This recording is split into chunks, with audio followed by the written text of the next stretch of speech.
Good morning mga guys, good morning mga kaibigan. Sa umaga po ito nag-iisip po ako kung ano yung aking susunod na iba-vlog.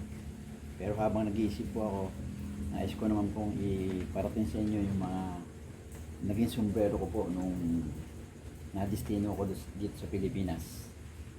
Yung kumbaga yung Korean company namin na yung tatrabaho namin sa ibang bansa, dinidestino din po kami dito sa sa Pilipinas. Kagaya po nitong Daiha Korean company po.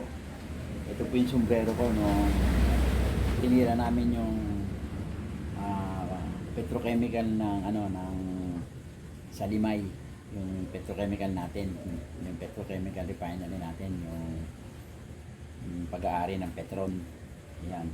Isa ako sa gumawa ng isang module doon. Dinestino ko siguro mga 4 na buwan ako doon. Pagkatapos kong magtrabaho doon ng 4 na buwan, saka pa lang kami dinala uli sa Uzbekistan, Russia. Hindi, parte ng Russia. Ito nga po yung sombrero ko. Ayan po. Kasi inuwi ko pag sombrero dito lang sa Pilipinas ko na inuwi ko talaga sa bahay. Pero pag yung sombrero namin sa ibang bansa, iniiwan na namin doon. Ano lang sa bagay, dagdag. Ito, yung mga sombrero namin, experience, sulit salitang Koreano talaga. Mga Korean yan. Kasi yung boss ko, hindi sanay mag-English Foreman tayo ron.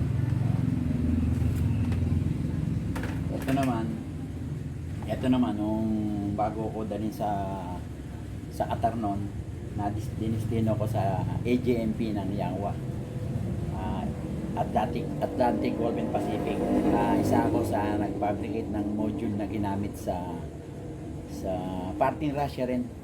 Kalimutan ko na yung yan. Foreman din tayo doon. Ito yung sombrero ko sa area namin. Atlantic Gulf and Pacific. Ganun yun. Pagka OFW ka, talagang hindi man yung trabaho namin na yung mga pagtatayo ng mga mga petrochemicals, mga power plants, mga oil and gas refinery.